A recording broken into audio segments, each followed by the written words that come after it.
Reels కోసం risk చేశాడో లేకపోతే తనకున్న టాలెంట్ ని చూపించుకోవాలనుకున్నాడో గానీ కుర్రోడు మాత్రం అద్దరు కొట్టేశాడండి అని చూసేస్తున్నప్పుడు ఆ కుర్రోడికి ఏదైనా అయిపోద్దని మనకే టెన్షన్ వేసేస్తుందండి బాబు. ఓహో, అంత బాగా టాలెంట్ చూపించేశాడా? ఎదుటోళ్ళని టెన్షన్ పుట్టించేంత టాలెంట్ మనకెందుకమ్మాయి? టాలెంట్ ఉంటే ఒప్పుకోవాలి అబ్బాయి, కాకపోతే రిస్క్ మరీ ఎక్కువ చేయకూడదన్నమాట. ఇంతకీ అసలు ఆ కుర్రోడు ఏం చేశాడో మీరే చూడండి మరి.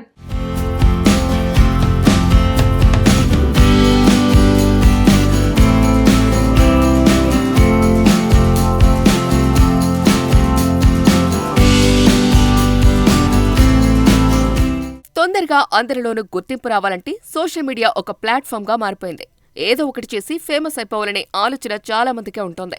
రకరకాల స్టంట్లు చేస్తూ నెట్టింట వీడియోలు అప్లోడ్ చేస్తున్నారు. అందులో కొన్ని ఫన్నీగా ఉంటే మరికొన్ని మాత్రం చాలా ప్రమాదకరంగా ఉంటున్నాయి. ప్రస్తుతం అలాంటి వీడియో ఒకటి సోషల్ మీడియాలో వైరల్ అవుతోంది. ఈ వీడియోలో ఓ యువకుడు వినూత్నంగా వ్యాయామం చేస్తూ కనిపిస్తున్నాడు. ఇది ఉత్సాహమా లేదా ఒకరి ప్రాణాలను పణంగా పెట్టటమా అని నెటిజన్స్ కామెంట్స్ పెడుతున్నారు. ఆ యువకుడు భవనం పైకప్పు నుంచి వేలాడుతూ వ్యాయామం చేస్తుంటాడు. ఈ దృశ్యాన్ని చూసిన ప్రజలు ఆశ్చర్యపోతున్నారు. పైకప్పు అంచున నిలబడి ఉండగా వీడియో ప్రారంభమవుతోంది. అతని ముఖంలో ఏమాత్రం భయం కానీ బెరుకు గానీ కనిపించడం లేదు.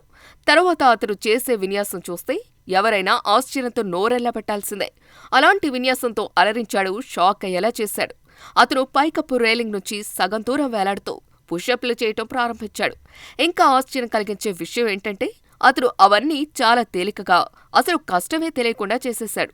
అనుకోకుండా జారిపడతానేమో అన్న భయం కూడా లేకుండా బల్లి మాదిరిగా గోడకు అతుక్కొని పుషప్స్ చేశాడు. ఈ స్పెషల్ ఎక్సర్సైజ్లు సోషల్ మీడియాలో చాలా ఫాస్ట్గా ట్రెండ్ అయ్యాయి.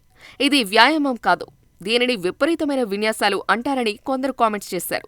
ఫిట్నెస్ పేరుతో మీ జీవితాన్ని పణంగా పెట్టడం సరికాదని మరికొందరు అన్నారు. అతను రీల్ కోసమే అలా చేస్తున్నాడని మరొకరు, ప్రాక్టీస్ మనిషిని పరిపూర్ణుణ్ణి చేస్తుందని ఇంకొకరు కామెంట్ చేశారు.